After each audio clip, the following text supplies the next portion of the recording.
let's see, I have Jackie clockwise right next to me. Jackie, if you'd like to tell us the market you're from and anything else you'd like to share today.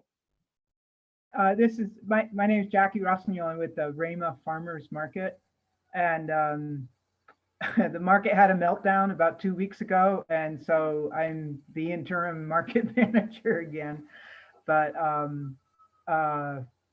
this is my second one of these noon talks, and the first one that you saw me at was so helpful. I had to come back, and just really thanks for having me. I'm with the Rama Farmers Market.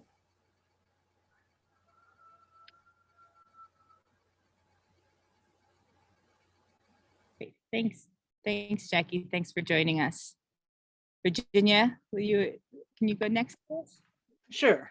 Virginia McNally. I'm the market manager in the Upper Pecos Valley, so Pecos, New Mexico Farmers Market.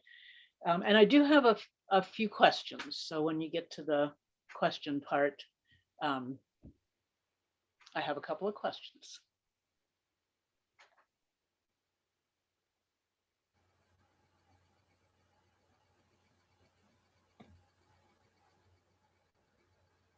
George, do you want to go next? Oh, I'm having some connectivity issues. I'm so thanks. Of course, I'll go next. I'm George Torres. I manage two markets. One is Bosque Farms Growers Market in Bosque Farms, New Mexico. The other one is in Los Unas, New Mexico. Both of them are in Valencia County. What else can I tell you? I'm just a happy guy. We're always happy for your input and support at these meetings as well, George. Thank you for everyone for coming. Virginia, did you say you had a couple questions? I don't think you got a chance to ask those. I had a little connection issue. Do you want to start us off here with some questions? Sure. Thank you very much. So I just wanted to say also, you asked about what's working and what's not working. And what's working at our farmers market in Pecos, since we're just a really new market, is having music on most weekends. Some local folks walking around playing the guitar, local lady that was playing electric piano. It just has made it kind of festive, and the local people that know these folks, it's brought them out to the market. So that's been really a lovely thing. And then I have a couple of questions. One question about the data. I know it's the 12th today, and I've uploaded stuff, and I would just want to make sure that I've uploaded everything I need to upload for you guys. Well, we're so happy to have Sarah here today because this is what's on her mind. Yep. Okay. She's going to look right now. Okay. And the other question I have, since we're a really new market, and maybe George, you know about this since you're an old hand, we just wanted to gather vendors. So that's what we've been focusing on this year, is really just gathering vendors, gathering people that are growing, agricultural vendors mostly. And we are starting to do some vendor applications and some market rules. So all of that is kind of in the works.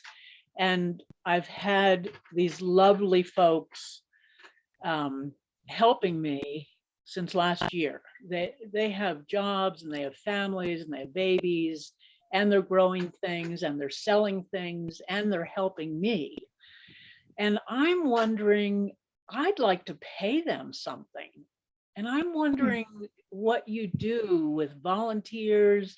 How do you have paid staff? Who are your paid staff?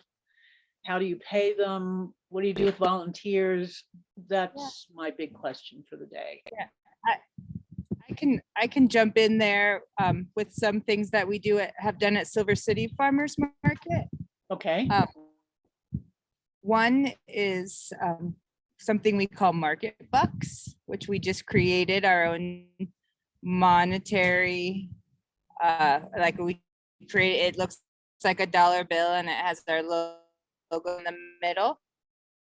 I have volunteers of any sort. I'll just, this is because we take fees from the vendors, and how then much do you we have an charge? excess of fees from the vendors after we. I'm just gonna stop my video because I'm having, we charge a sliding scale at Silver City Farmers Market. The minimum is $10. So to come and sell at market, it's $10. And then if you make over $200, we charge a 5% of your sales with a cap at $60. So anybody who makes $300 or $600, $60 is the most. No, I'm sorry, 30.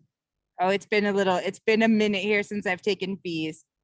The cap is at no, it's at $60 if you make $30. So if you make 600 or over market, excuse me, you're only paying $30. And what that's done for us is it's really at Silver City Farmers Market, it's actually gave us an excess of funds. And it's interesting because we watched as we raised our fee schedule, the sales went up. And it's something so interesting about market economies, that when you make more, you make more. And so the vendors are also making more. We're watching more vendors give us those $30 in fees. And then that $10 fee, it used to be $5. And what we found is folks came in to be social, and they would have like 3 or 4 zucchinis and then pay $5 and take up a table. And so we raised our fee to $10 because that seemed to be the limit from having people who just wanted to come in, because we started running out of space. So with the market bucks that I'll give volunteers, or we use them, for raffles, or if there's something else happening in town and they're looking for donations, I'll give, 10 to 50 market bucks, depending on what the event is. Then you're giving the volunteer is spending those vendor fees back into the pockets of the vendors. So the way I see it is the vendors are actually getting the money back, and they're helping to pay for the volunteers. And so that's one way. The other piece I've noticed is that there are a lot of people, like myself, I'm just a consummate volunteer, that don't want to be paid. So make sure that you're not taking away that person's good feelings for just wanting to volunteer for your market. It would be another recommendation. And let them, buy them. The nice thing about market bucks is they get to go and buy themselves something at market.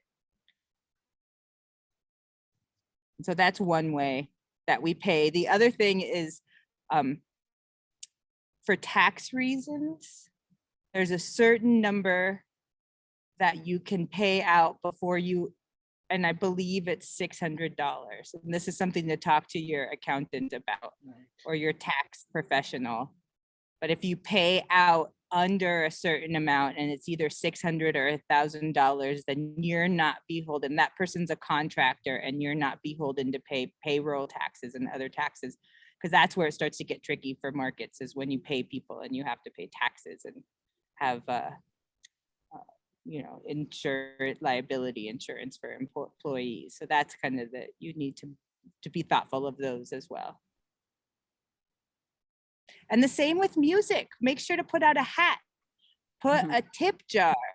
That's another way that we pay volunteers or musicians, is we put not a tip jar, but a donation jar on your market table, and let the vendors or the customers also give donations, and then you can utilize that to pay your volunteers. If you have a musician, put a tip jar out so they can also let the customers help support that. And the vendors. Something we do for musicians at market in Silver City, and then I'll stop talking here, is we actually have someone who goes around with a basket because we have a music schedule and a different musician every week. And one of our volunteers goes around with a rather large basket, and all of the vendors will donate something closer to the end of market. And then we'll give the musicians, a lot of musicians will come and play, and they come to the market. Maybe they don't make too many tips, but they love that farmer's market bounty that they get. And that's why they'll come and play market. It's another nice way to appreciate musicians. Nice. Yeah. Does anybody else have any ways at their market that they help appreciate volunteers?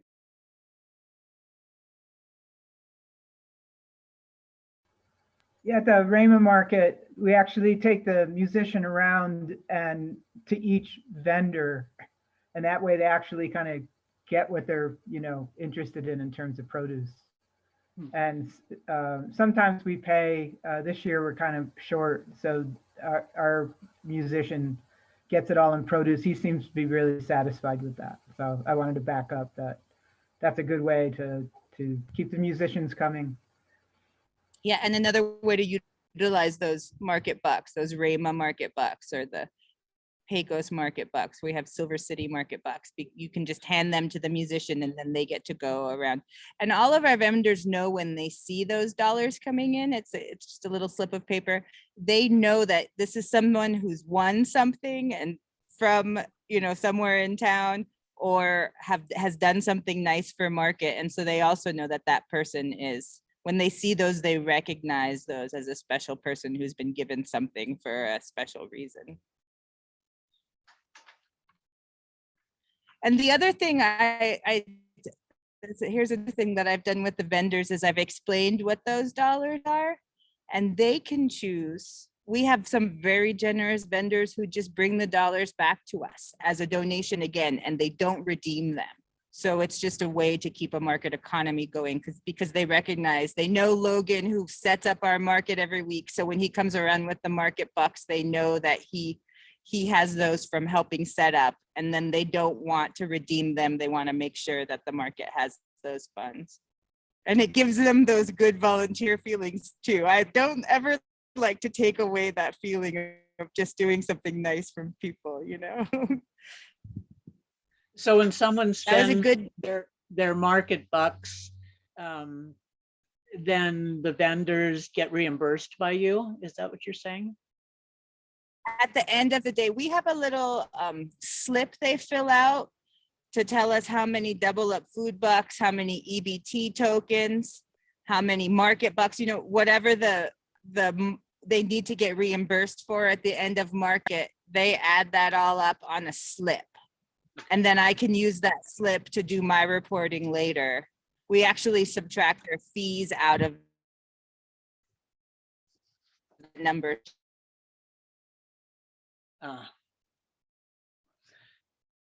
Do you all have people fill At out the end of market. that's great. That's great information. Thank you. Do you all have people fill out those how much agricultural they sold, how much other good? Do you have them do that every time? I have one form that I give every vendor. It's broken down into 4 categories. One is produce, one is baked goods, things like that. One's crafts. And there is it's strictly non-anonymous, and they put it in a market jar. And at the end of the year, I go through all of those forms and I separate all these out, and that's how I do my reporting for the end of the year.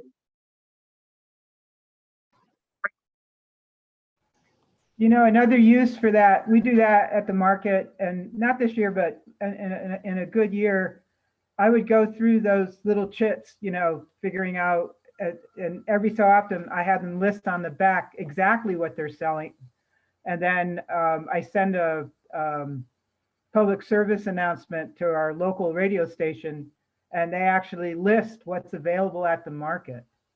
And it's very current, so like they know the second week of August, all the zucchini comes in. But that's great information. We also, at the end of the year, I run like little exploratory data analysis charts on, how much crafts the market's selling versus how much, vegetables, and then break it down a little further into eggs and things like that. And gives people, we kind of got away from it because of COVID, but we're realizing now that when we got away from that feedback from the market manager, that people just started treating the market like it was a flea market. It's like you have to kind of work to make the vendors understand that they're not there as individuals, they're there as a team that's providing food for the community. We just really went over this 2 weeks ago. The volunteer who was managing the community table showed up one day without the table, saying she didn't think she needed it. And it was like, last week we only have, we're really small this year. Okay. We have maybe 10 vendors, but last week we had 7 more gardens on the community table beyond the regular market vendors. The community table for a small market is incredibly important. And we collect all that data, about what produce is coming in and everything. And it's like, I found out the hard way that people drift away if you don't keep reminding them that that this is not a flea market, that this is a farmer's market. They will start just thinking for themselves and not following the rules. And it was a big mistake. I mean, we're a 25-year-old market. And Jackie, how do you manage your community table? you have 2 spectacular volunteers, okay? And if they live far away, you reimburse their fuel money. That's a big deal where we are. People are driving 20, 25 miles one way, okay? But if you have 2 spectacular volunteers, and then it kind of varies, but with the gardeners, some gardeners, we live in a Mormon community. Okay, the market is set up in a Mormon community, but most of the participants and volunteers are from the surrounding subdivisions. So there's this ongoing dialogue that goes between some people in the Mormon community are wary of outsiders. So you're constantly doing this, we're really grateful to be here kind of thing. We're actually set up in front of the Rama Museum, and they're very grateful because it brings in people to their museum. So what happens is people arrive, and depending on who it is, you give them a form to fill out. How many cucumbers, how many squashes, how many carrots. They can weigh it, they can count, whatever. They fill that out. Some people kind of freak out, so the volunteer does it for them. And then all that's inventoried. And then you talk to them about pricing, and then you write down the price, and then you sell. They sell the produce. And then sometimes you just do a backwards count. Like if they sell out, you have the inventory already right there. If there's stuff left over, you have to do some calculating to figure out what's sold and what's given away. I mean, what's given back. And some people, they give it away afterward, but all that it has to be somebody who doesn't panic when the rush to the table begins. They have to, stop and painstakingly write things down as things go. And of course they get experience with it. So that the community table has a cash box. And then those 2 volunteers with an agreement with Sarah are signed up as the recipients of the vendor that's receiving the double up bucks and the silver tokens. And they have to be painstakingly trained. So I run the EBT table. So I just stand next to the community table. And then whenever there's an issue or a problem, and then now we're doing WIC. So it can get very complicated. It's very complicated. Like someone told me that the rail yards market, because I was apologizing we have signal problems running EBT and debit and all that. And I was apologizing to them. And this customer happened to be from the rail yards market in Albuquerque. And I said, they probably have more than one person doing this. And they said, yeah, they have 10 people doing it.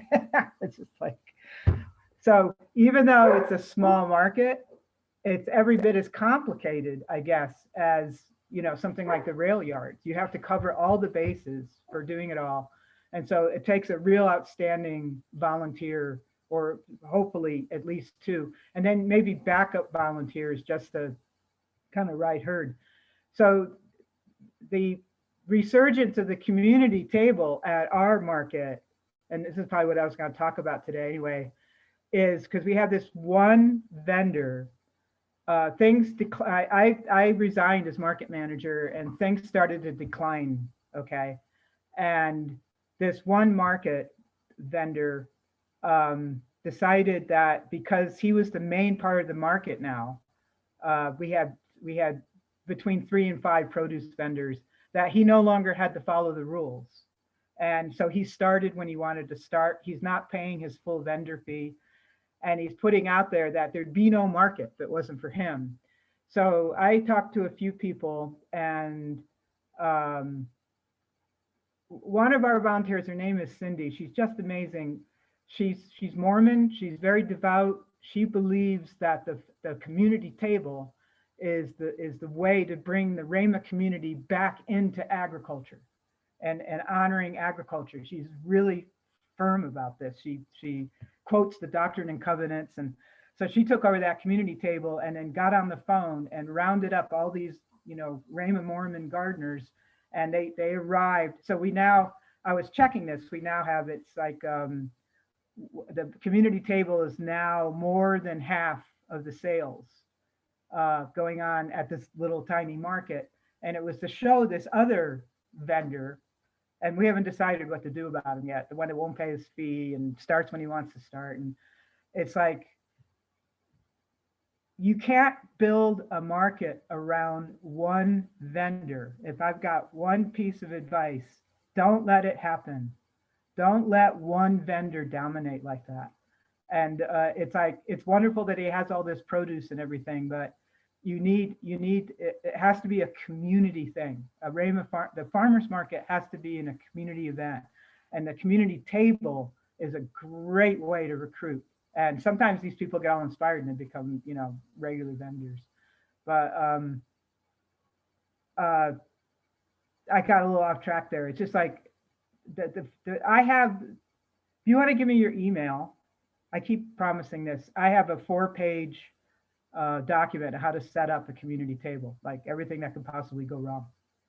So if you want to maybe put your email in the chat, I could email this document to you. And but I don't think I realized, it's only in the last 2 weeks I realized that it's absolutely the heart and soul of the Raymond market is this community table.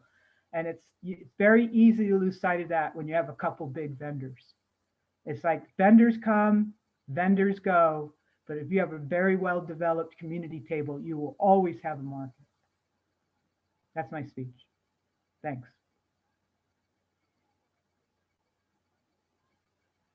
That's a great model, Jackie, having that people can drop off their food and then it's sold for them. Hi, Leah from Silver City, our market manager from Silver City is here. One way that we do it a little differently, and our community table never really picked up, at least under my management. Well, maybe Leah can share how it's doing, but I always used it as like an incubator for new vendors. And we actually, in our guidelines, it says you can use the community table 2 times, and then we'd like you to think about having your own booth. And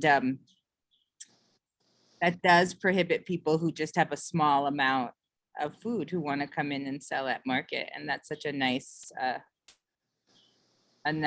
model to just have them be able to bring food in the morning. It's still about the same. We've had a few vendors that have transitioned from the community table. They started out there, they found out it was working for them, and so they used the table 2 times, and then they transitioned to their own tent and table so they could have their own spot. And it's seen.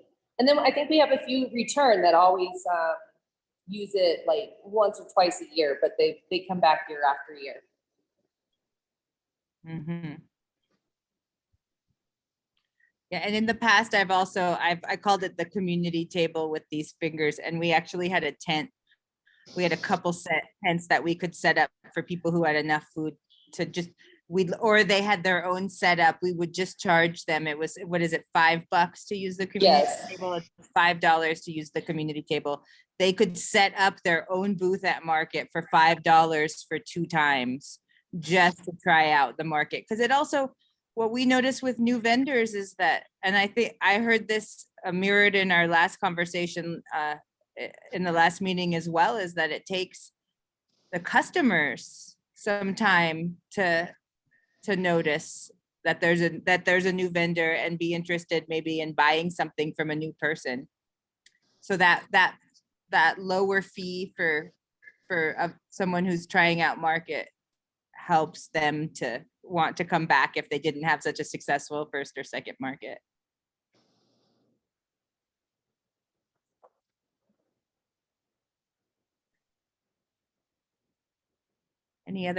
Anybody else? Would anybody else like to share? Yeah, we allow regular vendors to use the community table when they're like having a bad week, you know, and we kind of, it's better if you give they can't make it. And another part of our community table is you have very reluctant and shy gardeners. We go to their house and we pick up their produce. I mean, Cindy has been amazing. And I remember giving a presentation at the Farmers Marketing Association about our community. When I said that I went to people's houses and picked up produce, they burst out laughing. But if you have a very small market, you know, it's like, and the farmers, you know, up until recently, like I'm talking a couple years ago, the community table averaged about 20% of sales. And that's always what it was, about 20%. And we always had a couple, you know, big vendors that were the kind of the core of the market. And like I said, I found out the hard way that it doesn't matter how important a vendor it is, anything can happen. And I don't know about your market, but our market is aging out. I mean, the volunteers are getting old. The farmers are getting old. And, you know, people just keep telling me, well, find somebody to train to take over, you know? And I look at, you know, a lot of markets, it's people, you know, well into heart attack territory, and, you know, people don't step up. I mean, that has always been the biggest mystery to me. I mean, everybody who's, you know, the 4 of us who are, you know, now starting to have health issues, all kinds of things are happening. I've told the other volunteers, if someone does not co-manage with me next year, I will not do it. It's like you can't, our market, you can't have one person managing the market because they become a target. You know, it's like, well, you're making up these rules or whatever. It's like, you need a crew of people that can stand up together, like, you know, or like the board. But people are getting old, they're moving away, they're not gardening anymore. Now we have young people coming in that are homesteading, and boy, they're just all overwhelmed. You know, probably those will be the places we'll be going and picking up produce next. But they are not reliable as volunteers or board members or market co-managers. It's been a real struggle here. And I think it's going to get better because as we roll out of COVID, I think it'll get better. But I have a question for you. I have 2 questions, Jackie, but the first is back to the community table. How do you, or do you charge any type of fee? I heard you saying that 10%. 10% of sales. That's great. Right. And And then it kind of depends if it's somebody who's like kind of intimidated by why do there have to be all these rules, and the volunteers are allowed to use their judgment. And it's like, if you just get them to come back. And it's also definitely in the past, it's been a very powerful incubator. I mean, you know, we've had vendors come out of it. Yeah. And so we charge 10% as a rule. That's great. And then my second, the second point, I heard this mirrored also in the last market manager meeting about market managers being a target and needing support.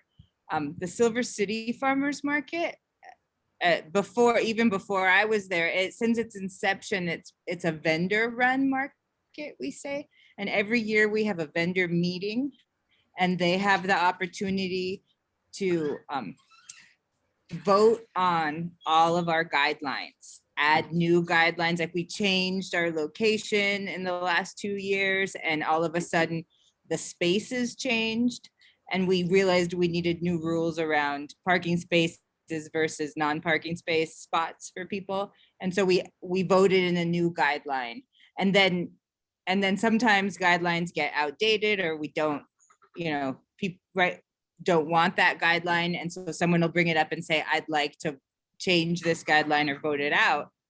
But then for the rest of the year after that meeting, if someone complains to you or to me or to Leah, it's very nice to say, well, everybody here created the guidelines that you've agreed to and signed. And then if you don't like it, you'll have an opportunity to change them. And that can be opening a can of worms, having all of your vendors be able to vote. What I've noticed is the people who complain a lot don't come to the meeting, the annual meeting, and then they don't get the opportunity to vote or not vote. And then you can say, well, you need to come to the meeting if you don't like how it is, so you can have an opportunity to vote, to change it. You can change it. And I think that sanity mostly rules the day, and the vendors, especially like you're saying, Jackie, those vendors who've been there forever, there's enough of them who come and vote that nothing gets changed too terribly. And so we figured that out. We have a vendor that's been there the 25 years, and she's amazing. And we had this whole sort of meltdown that the community table person quit, the interim market manager quit. And I won't go into that part. That kind of solved itself. But then we have this other vendor who's like, he sends out toxic emails. It's just awful. But anyway, she kind of chewed me out. And I mean, I just totally agreed with her. She said, when we had regular meetings, when we had these annual meetings with the potluck, and then all this stuff would kind of surface naturally, and if the like I tried to explain to this problem vendor that it's the vendors who come up with the rules. Okay, it's like you can call a vendor meeting and say you want to change all this stuff, but that's not his point. It's just creating turmoil. And and so I can't, hear me, where if people kind of complain, oh, I got to go to a vendor meeting, that's what you hear. And it's like, why does she have to make such a big deal about things? And I've always said that farmers markets, I've been to Europe. There are farmers markets that are thousands of years old. I mean, it's a fairly natural, organic phenomenon. I've always maintained that farmers markets are natural. And what you do is you have guidelines so you don't get at cross purposes with each other. And that, but what I learned this year is that you have to really believe and love the market. It's far beyond, oh, I make money, so it's a good thing. It's far beyond that. And I've learned that from the vendors that have stepped up and said, we're gonna help you with this. Yeah. Okay? And and so we got to go back to those, but during COVID, this is maybe something I warn you about. We had food circles instead of a market, okay? And food circles have no rules. People pre-order, and then they meet at a predetermined place, and then they just do the exchange. So this vendor loved this food circle concept because there was nobody telling him what to do. And it's like, so now we're coming out of COVID, the food circles, we're going back to being a market, and people are pushing back. I mean, I had a baked goods vendor who basically quit. Like, she was brand new. She had never experienced the market. And so the food circle is, I mean, it was great in term because it was all done on the internet and phone calling, and people just exchanged real quick, and money was exchanged. Some vendors got really spoiled, they like that. They like to be able to just call all the shots. Yeah, And and what we've worked out is, no, this is a farmer's market's something different. It's a community. It's a community where we're all helping one another to do this thing.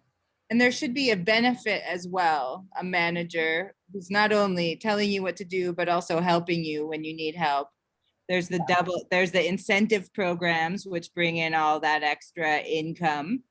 And then the advertising and the other organizational bits that a food circle, unless you had a really bought in group of people, a food circle is not going to be able to Yeah. support those So things. we had a vendor step up at a meeting she called spontaneously. I had no idea this was going to happen because I hadn't stepped up yet, and basically ran out all the programs. There's hostility. I don't get this, but there's hostility against the New Mexico Farmers Marketing Association. And I've had vendors say, why do we have, the woman who quit said, doesn't understand why we have to have anything to do with it. So I think it's a libertarian thing. Mm. It's I don't know. And it's like I say, so the same vendor that turns in their silver and turns in their tokens, I have to explain to them, I can't do this without the Farmers Marketing Association. This is a state and sometimes national program. And but I get weird pushback Right. on the And that's National Farmers Marketing Association. Does anybody else have this? I mean, maybe it's because I'm in a little Mormon town. I don't know. Like, I noticed some resentment to just how like the rules around those, why can't I just take silver tokens for whatever I want? Right. And that's just, and that's anytime there's rules on things. I explain the grant, that it's a grant and that it's a boon for our market that we have this available and the And funds most of the that are made vendors of- see that as, so what I give them when I'm the market manager, I go and visit every single vendor, say, how's it going? And then new vendors, like new gardeners and farmers, I mean, we literally go out and visit their gardens and, I mean, that's the feedback they get is, and there's like, I have 2 other volunteers. There's actually several. I mean, I think one, Kate Wilson, who founded the Rama Farmers Market, she came back.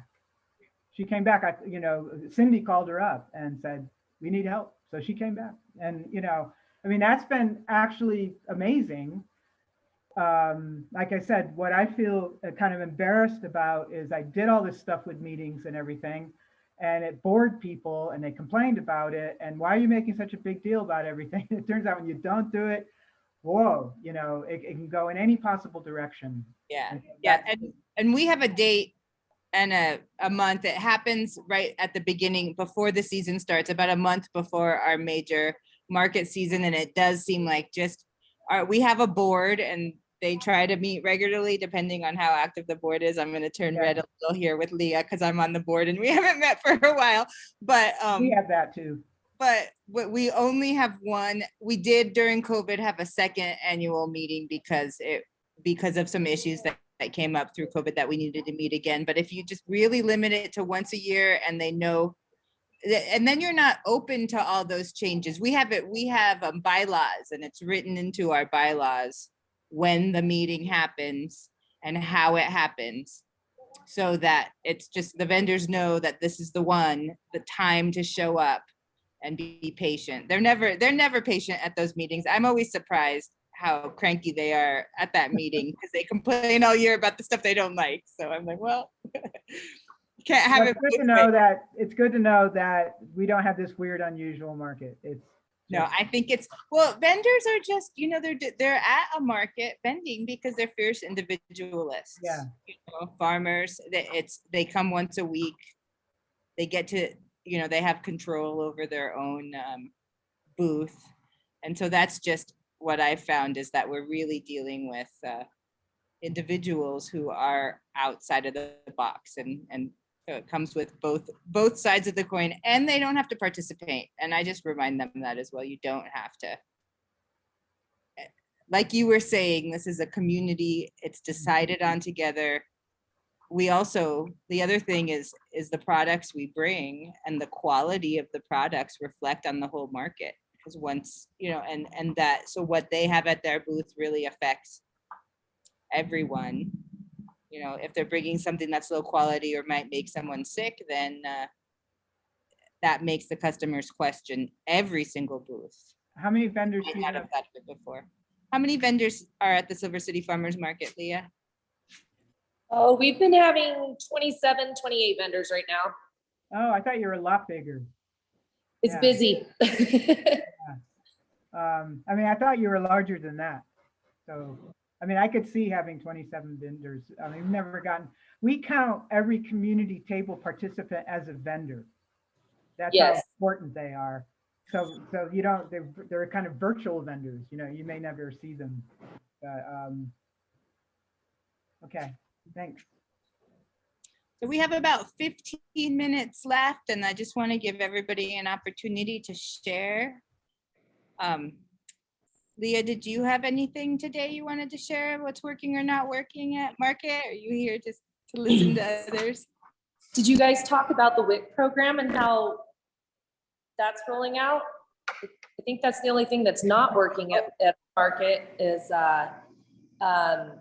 getting the vendors to follow through with the usernames and passwords and getting logged in. And so I was really working on that all through July and most of August, and then I kind of took a break from it. Well, now I'm getting back on it and calling Veronica and getting vendors signed up. So, but it just seems to be not so much pushback from my vendors, but there's been a lengthy holdup in getting a username and password for them. So I have customers showing up to Market with their cards and or their app on their phone. And, you know, out of all of our vendors, we have like 4, maybe 5 of us now that are on WIC. And so it's confusing to tell the customer, you can go to this one, but you can't go to this one. And this one has it, that one doesn't. So other than that, everything's working pretty good, but the WIC that's been challenging, time consuming for the vendor and for me trying to help them. So Veronica has allowed us to set up a community table to accept WIC. And I just, you know, I mean, it's a little bizarre. I mean, but we worked out a way to do it. The Market has a tablet. And so, and she said, as long as you're paying out, because I said, is this trafficking? You know, but as long as we pay out to the individual vendors. So those community table vendors don't have to sign up. We just have the volunteers as the you know, the sign up person. And I can actually, it's right now it's probably, I don't know. When it comes up, it says it says Rama Farmers Market. It doesn't say, you know, Okay. It doesn't say a vendor's name. It's because the Rama Farmers Market has an account. And so the money goes into the Rama Farmers Market account. I don't know if I should be telling you this. And But Jackie, Veronica said, as long as you're doing Part your of it. checkout, Yeah. you're good. Yeah. It's so important to our market to be able to do that. Jackie, what about your other vendors? Are they all signed up with WIC right now? We don't have a lot of vendors, but I've got them 2/3 signed up. They've been really wonderful. I just like, you know, they did all the stuff they needed to do for EBT, for SNAP. And I said, this is just another separate program. And I just have had this relationship all along. I mean, I've just come back on doing this, being a manager. And it's like really just communicating directly and saying it's, they seem to get, I got to go through those. I have to mail them today, the SNAP, you know, where the vendors talk about, I'm going back to SNAP. And it's like, I tell them, I say, I take the wooden tokens when a new SNAP Jackie, customer comes up. Jackie, Yeah. I'm so sorry. I'm just gonna hold that thought, Yeah. pin that, because I want to stick here with Leah's question about WIC, About the and I WIC. want to hear the Okay. other It's manager. been, we have the exact same problem with it being confusing for the vendors. And so, yeah, but you just have to spend a lot of time with them. Yeah. How about the Virginia and George? How is the WIC, if it's happening at your market, how is the WIC program progressing, the WIC senior program? George shakes his head. George shakes his head because I believe the program is a bad program. Strictly because connectivity issues with cell phones, or cell phone might break down, or there's no connectivity from cell phone to tower or from to the program itself or whatever. Last Tuesday, we had a farmer that was trying for 10 minutes to get onto it, and he says that's it. He basically chucked his phone away, so that Has Veronica ended sent you a hotspot? and we don't need a hotspot. We have plenty of signal. It's just the connectivity issue between his phone and the program itself. I am not a technician of that quality. I don't know anything about that.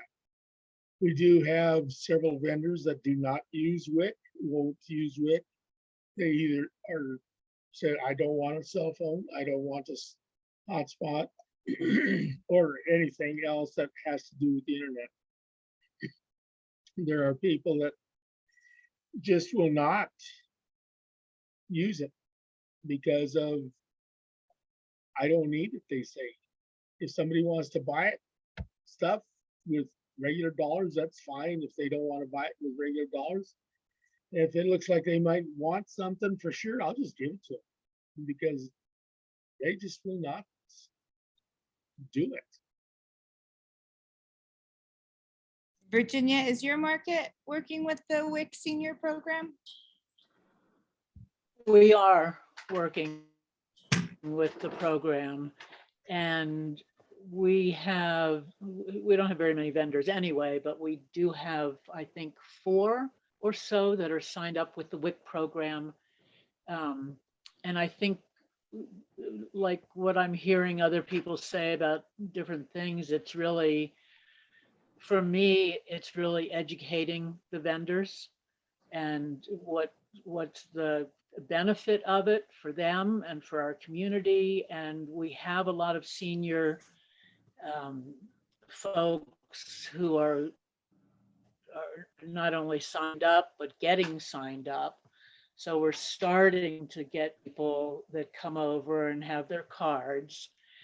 And it seems like with everything, even SNAP and the double up, all of it just seems to me a lot of educating folks, whether it's how to use the mobile app. In our little market, you can move 5 feet over and we've got connectivity, but if you move 5 feet to the other side, you don't. So if you're going to use that app, you got to go 5 feet over this way, and then you can use the app.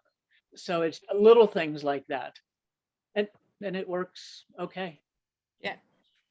I know Sarah Thompson's here with us. Sarah, do you have anything to add about WIC? And I know we've been talking, she and I have been talking about quite a bit with some of the issues.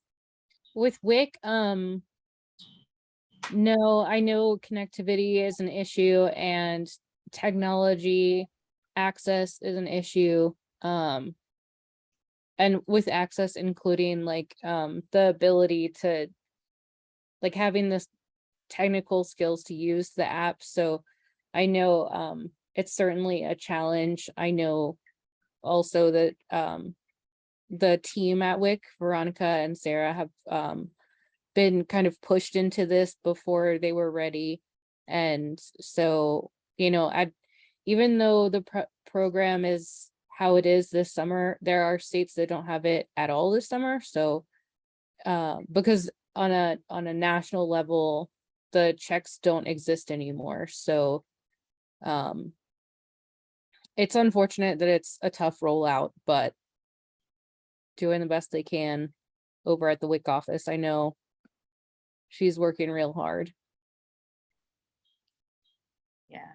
Yeah, I know it's been tough here in Silver City, and I've been thinking of ways in this market manager liaison role. I've been thinking of ways that I can help, working with Leah, who's working with the vendors, trying to find ways that we can help from our end as well with information or cheat sheets, or I'll continue to work close with Leah to see how we can make it better.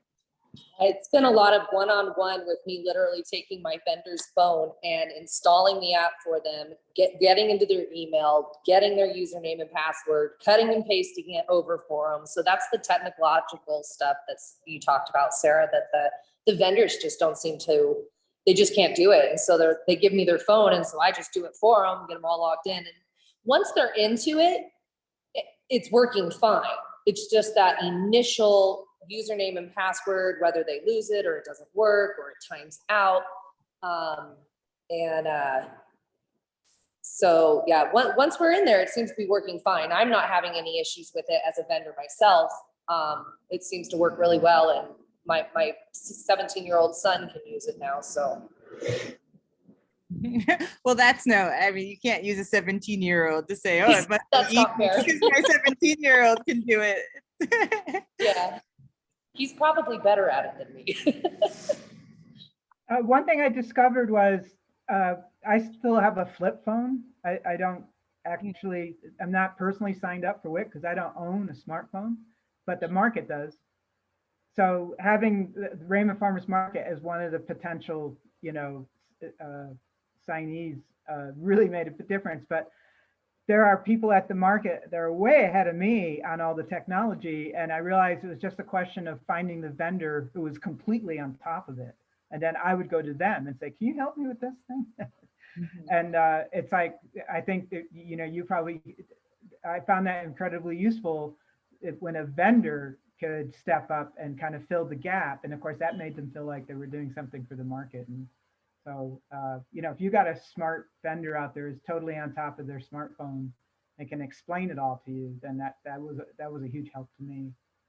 That would be, and maybe that's something that we can help with from the marketing association side, is exactly that piece you're talking about. Thanks for that information, Jackie.